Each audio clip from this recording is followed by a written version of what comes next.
Bullshit! ఇలాంటి dirty case కోసం నన్ను ఎంక్వైరీ చేస్తారా? ఊడ్చేది కక్కుస్ కడిగే దాన్ని గురించి నన్ను అడుగుతారా? జ్యూస్ లాओ? जूस के लिए पूछा क्या? जो काम है उसे करो. చెప్పండి నిజం మాత్రం. ఇడియట్!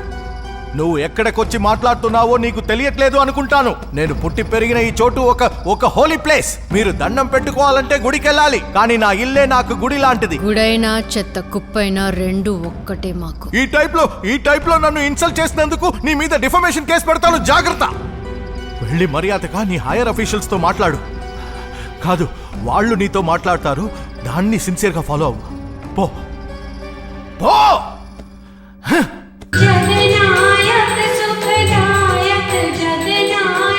ఇదే ఓ మామూలు మనిషి అయి ఉంటే ఈ పాటికి తల కిందలుగా వేలాడదీసేదానివి కదా. డీసీ ఆఫీస్ నుంచి 4 ఫోన్లు వచ్చాయి. అదే మధ్యలో వాడు తమ్ముడు వచ్చాడుగా, తలుపు తెరిచి జ్యూస్ కావాలా వద్దని అడిగి వెళ్ళాడే. ఈ పాటికి డిపార్ట్మెంట్లో ఉన్న వాళ్ళందరికీ రసగుల్లాలు ఇచ్చుంటాడు. ఆవిడ గారే. Hello hello madam. ऐसे छोटे लोगों के लिए क्यों इतना गुस्सा? Ultimately we are the power holders. मैं अभी जाके इसे डील करता हूँ, आप टेंशन मत लेना. ఇక్కడే ఉన్నారు, ఇవ్వమంటారా? ఇవ్వండి. 1 second madam. Yes ma'am. Immediate గా ఆఫీస్కి రండి. Okay.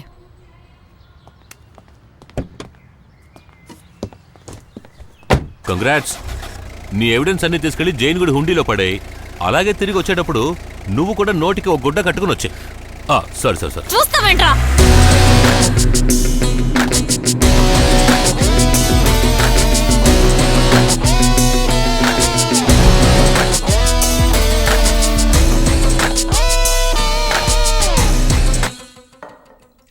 Wears your cap? Forgot. నీకు ఆటోమొబైల్ ఫినాన్సర్కి అసలు ప్రాబ్లం ఏంటి? పర్సనల్గా ఏం లేదు, జస్ట్ ఎంక్వైరీ. ఈవిడేం ఘనకార్యం చేసిందో తెలుసా? ఒక అబ్బాయి నేనే అమ్మాయిని పాడు చేశానని ఒప్పుకున్నాడు. ఆ అమ్మాయి కూడా అదే చెప్తోంది. ఆ తర్వాత కూడా ఆ అమ్మాయి వాళ్ళ మావయ్యని కొట్టి, ఒక డాక్టర్ని కొట్టి, ఆ ఫినాన్సియర్కి అగేన్స్ట్ గా స్టేట్మెంట్ తీసుకుంది. బట్ డిఎన్ఏ రిజల్ట్ మ్యాచ్ అవ్వలేదే. అవన్నీ నాకక్కర్లేదు, బేసిక్స్ తెలుసా మీకు? ఒక బ్లడ్ టెస్ట్ అయినా 3 times చేయాలి.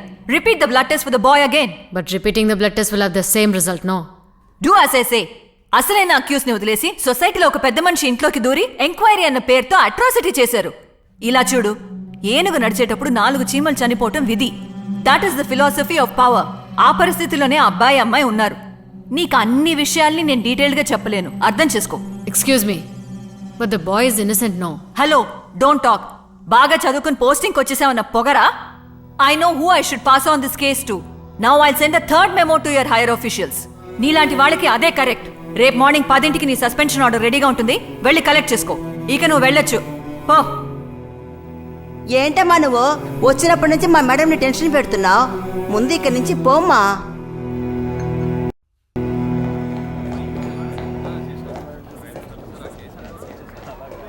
మేడం ప్లీజ్ మేడం, కోర్టు కేసును వెళ్తే మా బిజినెస్ లాస్ అవుతుంది. మేము వడ్డీకి డబ్బు ఇచ్చి వ్యాపారం చేసేవాళ్ళం. ఆల్రెడీ మా దగ్గర డబ్బు తీసుకున్న వాళ్ళు మేము ఎప్పుడు పోతామా అని ఎదురు చూస్తున్నారు. ఈ విషయం మాత్రం బయటికి తెలిస్తే ఒక్క పైసా తిరిగి రాదు మేడం. పైన ఇవ్వాల్సిన వాళ్ళందరికీ నేను ఇచ్చేశాను, అందరూ కోఆపరేట్ చేస్తామన్నారు. డీసీ మేడం మీతో చెప్పే ఉంటారనుకుంటాను. జరిగిందేదో జరిగింది అనుకుందాం, దాన్ని మన మధ్య దాచేద్దాం. ఆ పిల్లకి ఎంత కావాలన్నా డబ్బిస్తాను, సెటిల్ చేసేయండి ప్లీజ్. మేడం, మీకు మిమ్మల్ని డీసీ పిలుస్తున్నారు. మీకెంత కావాలో చెప్పండి, ప్రాపర్టీయా క్యాషా, ఇట్స్ యువర్ విష్. ఇకపోతే మీ సస్పెన్షన్ ఆర్డర్ గురించి ఏం దిగులు పడకండి, దాన్ని నేనే క్యాన్సిల్ చేయమంటాను.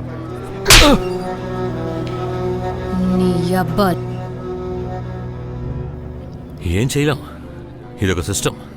ఈ సిస్టంలో డీసీ ఉందే, తను కేవలం ఓ మీడియేటరే. ఈ పాడికి డీల్ అయిపోయి ఉంటుంది. ఈ డబ్బుందే మీతేం లాంటిది, అధపాతాళం వరకు ప్రవహించి మొత్తం నాశనం చేసేస్తుంది. ఇంకేముంది, రేపు ఉదయం 10ంటికి నీకు సస్పెన్షన్ ఆర్డర్ వస్తుంది. ఆ తర్వాత నిమిషమే ఈ కేసుని ఇంకొకరి చేతికి హ్యాండ్ ఓవర్ చేసేస్తారు.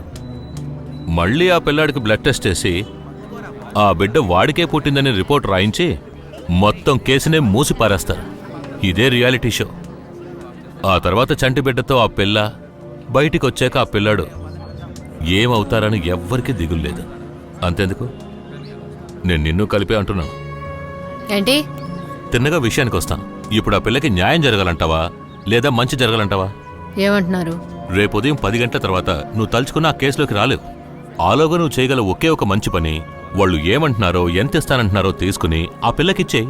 దాంతో వాళ్ళు ఎలాగో బతికేస్తారు. ఏంటి సెటిల్మెంట్ చేస్తున్నారా? చెప్పేది విను, నా అనుభవంతో చెప్తున్నాను. ఇదిగో ఏ ఝాన్సీ, ఒక్క నిమిషం. Hi aunty. Hi. Thank you. Bye. అటుపక్కెళ్ళి ఆడుకోమా. Okay dad. నేనేమీ తప్పుగా అనలేదు కదా. మీ కూతురే కదా? మ్, చూస్తుండగా ఎదిగిపోయింది. మీకు ఆడపిల్ల ఉంది, జాగ్రత్తగా ఉండాలి.